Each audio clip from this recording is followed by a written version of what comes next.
Usman Qadir, Abdul Qadir, the great Abdul Qadir के बेटे उस्मान कादिर, उन्होंने अपनी एक सरप्राइज अनाउंसमेंट रिटायरमेंट को अनाउंस कर दिया। तीसरी विकेट गिर गई। अब हर तरफ ये चल रहा है भाई, तीनों विकेटों का आपस के अंदर कोई मुकाबला नहीं है। सबसे बड़ी विकेट अगर हम बात करें डिजास्टर, तो बाबर आजम का जो इस्तीफा था वो वाकई एक बड़ी विकेट थी। उसके बाद मोहम्मद यूसुफ सेटअप में मौजूद है, जाहिर बात उनकी नहीं बनी, कुछ उनके डिफरेंसेस होंगे, लेकिन उस्मान कादिर की अगर हम बात करें तो पाकिस्तान का एक होनहार लेग स्पिनर था। और आप रो भी रहे हैं कि आपको कोई अच्छा लेग स्पिनर नहीं मिल रहा। पाकिस्तान में आज एक यंग बॉलर है आपके उस्मान कादिर, 31 साल की उनकी उम्र है, गालबन मेरी 30 साल है, उनकी 31 साल है, एक साल ही मुझसे बड़े होंगे। तो रिटायरमेंट का ऐलान कर दिया जी उन्होंने इस उम्र में आके, कि उन्होंने बोला कि अब मैं पाकिस्तान की तरफ से मजीद नहीं खेलूंगा। वजह ये बनी है कि उनको लगता है कि उनके साथ बहुत सारी जो ज्यादतियां हुई हैं। पाकिस्तान क्रिकेट की जो पॉलिटिक्स का वेब है, इनकॉम्पिटेंस का जो वेब है, वो एक और क्रिकेटर को खा गया। सोशल मीडिया पे इस्तीफे दिए जा रहे हैं, इसके पीछे क्या वजह है भाई? इसके पीछे इस्तीफे की यह वजह है कि पाकिस्तान क्रिकेट बोर्ड में किसी के पास इतना टाइम नहीं है। कोई आए चेयरमैन से पहले जो होता था, ये आरिफ अब्बासी, शहरियार या दीगर जो चेयरमैन थे कि आता था, और ये खत्म हो गया। आप लोगों को याद नहीं है कि शोएब अख्तर को चेयरमैन पीसीबी ने मुलाकात के लिए कितने घंटे बिठाए रखा था, और उसके बाद शाहिद अफरीदी को भी पीसीबी चेयरमैन ने मुलाकात के लिए दुबई में इधर उधर पड़ा था। उनको उस तरह से मौके नहीं मिल सके हैं। एनओसी जो है उनको पीसीबी की तरफ से उस तरह से प्रोवाइड नहीं किया जा रहा था जिस तरह से उनकी एनओसी की डिमांड थी। लेकिन दाऊद साहब कहीं ना कहीं देखो यार, स्पिनर्स की क्वालिटी में तो बहुत फर्क है। वो कोई इतने को बहुत ज्यादा क्वालिटी वाले स्पिनर नहीं थे, उसके बावजूद बाबर आजम के करीबी होने की वजह से ठीक ठाक मैचेस उनको बाबर आजम ने खिलाए। बाबर आजम के बचपन के दोस्त हैं, अब बाबर आजम के साथी हैं। काफी अरसे बाबर आजम के साथ ये इन्होंने एज ग्रुप क्रिकेट से लेकर इंटरनेशनल क्रिकेट तक का सफर तय किया। तो भाई उसके बाद ट्रेंड आ गया कि बड़ी जल्दी से दुनिया देख ले, और पाकिस्तान क्रिकेट बोर्ड में अब ऐसी कोई रवायत नहीं है कि अगर कोई देखे कि इसने पाकिस्तान की एक मैच भी खेला है, पाकिस्तान के लिए एक बॉल भी कराई है, तो ये बड़ापन है। उस खिलाड़ी को इज्जत और वकार के साथ भेजना चाहिए। जब एक खिलाड़ी अपना जिंदगी सब कुछ देता है, मुझे बताएं एक उस्मान कादिर ने क्या कुछ मैच खेले होंगे व्हाइट बॉल से? और कहीं ना कहीं पीसीबी ने बहुत ही अनप्रोफेशनलिज्म का मुजाहरा किया है, स्पेशली जो आपके इंटरनेशनल डिपार्टमेंट है। फखर को भी शिकायत है, बाकियों को भी शिकायत है।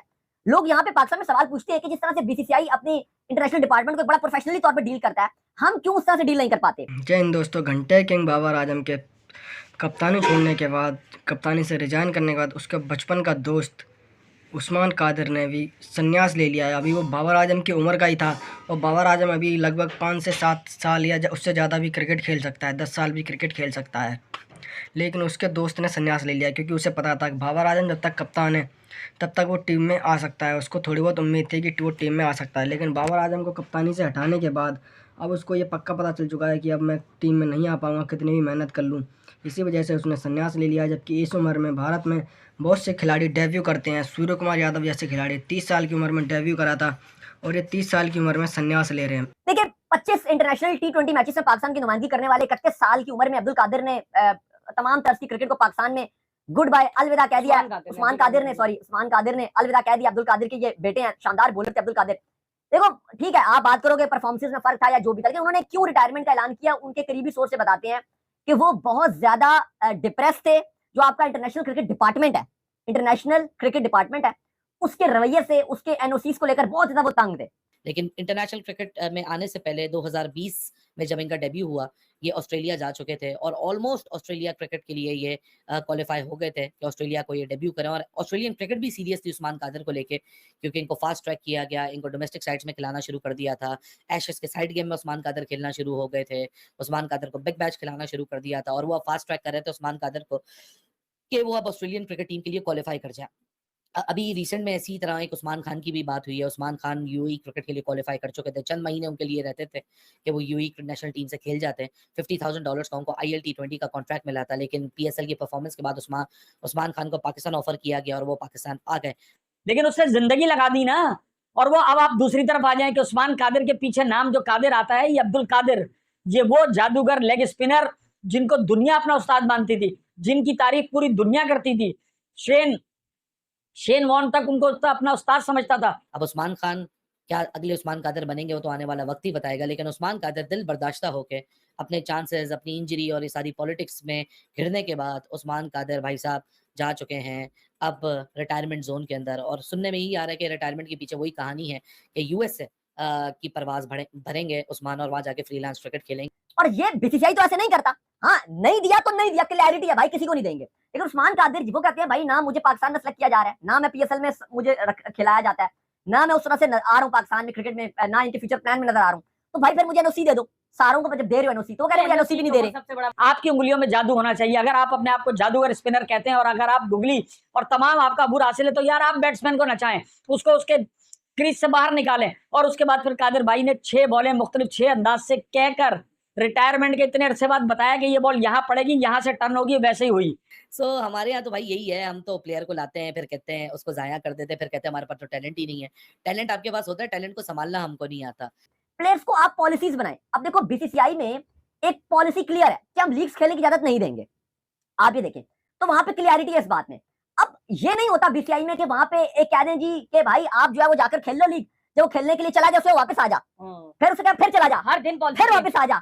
ये तो मजाक कर रहे हो ना। फखर जमान ने जैसे बोला कि मैं बिग बैश खेलने के लिए ऑस्ट्रेलिया चला गया, इन्होंने कहा आप जाओ, मैं चला गया, मैं जब वहां से उसके बाद मुझे कहती है 6 महीने पहले मुझे दे दिया एनओसी, मैं चला गया तो कहते हैं वापस आ जाओ, मैं वापस आ गया, फिर मुझे सीपीएल का कॉन्ट्रैक्ट मिल गया, मैं चला गया, इन्होंने कहा चला जाओ एनओसी लेके, मैं वेस्ट इंडीज 36 घंटे की फ्लाइट लेके वो क्या बोलते हैं कनेक्टिंग फ्लाइट लेके चला गया।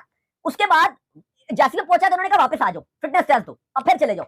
यानी कि ये तो आप मजाक कर रहे हो ना। तो जिस आदमी को लेगेसी में कादिर भाई मिले और उन्होंने उस्मान कादिर पे बड़ी मेहनत की, फिर खबरें आई कि जी उस्मान कादिर को तो खिलाते नहीं है। इमरान खान वजीर आजम थे और इमरान खान का उस्मान अब्दुल कादिर के साथ बड़ी मोहब्बत थी। अब पता नहीं सही है या गलत कि जी उनकी फैमिली से की तरफ से इमरान खान से कहा गया कि उस्मान कादिर को खिलाएं, तो फिर उस्मान कादिर ये कुछ अरसे तक टीम का हिस्सा बना। अब उस्मान कादिर भी क्या उम्मीद रखे जब उसको पता है कि एक तरफ देखो तो शादाब है, आग का तारा, पर दूसरी तरफ उस्मान मीर है, दूसरी आग का तारा।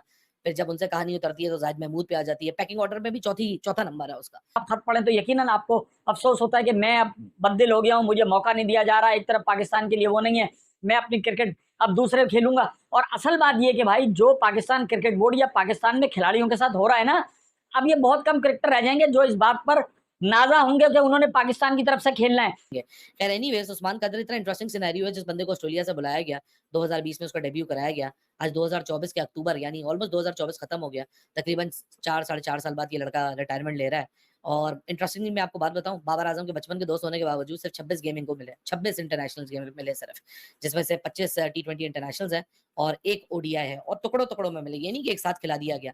लेकिन उस्मान कादिर भी क्यों होपफुल रहा है, उसको भी पता है कि भाई साहब यहाँ पॉलिटिक्स इतनी है कि जब बेस्ट फ्रेंड की तरफ नजरें कड़ाई तो वो भी कुछ ना कर सके।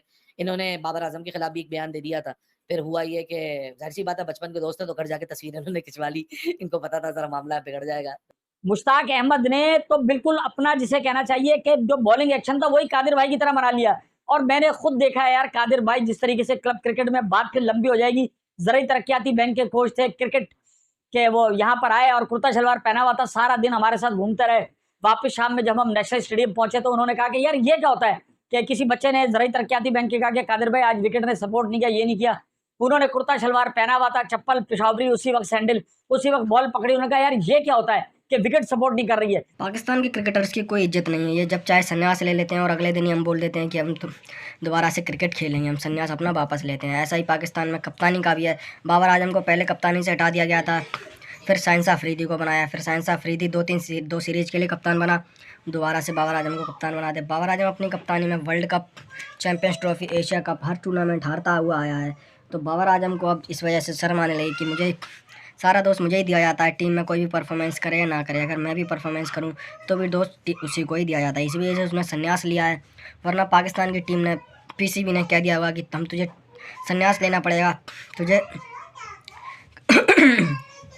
कप्तानी से रिजाइनेशन देना पड़ेगा या कप्तानी से संन्यास लेना पड़ेगा, क्योंकि उसकी परफॉर्मेंस तो होने रही थी। तो उसको साफ बोल दिया था अगर तुम्हें संन्यास, कप्तानी से रिजिग्नेशन तुम्हें नहीं दोगे तो हम तुम्हें टीम में वैसे भी हटा देंगे। तो उसने पहले ही सही बोल दिया कि तारीख थोड़ी बहुत इज्जत उसकी बची रही, वरना अगर कप्तानी से पीसीबी अपने आप हटा दे तो बाबर आजम की कोई भी इज्जत नहीं रह जाती।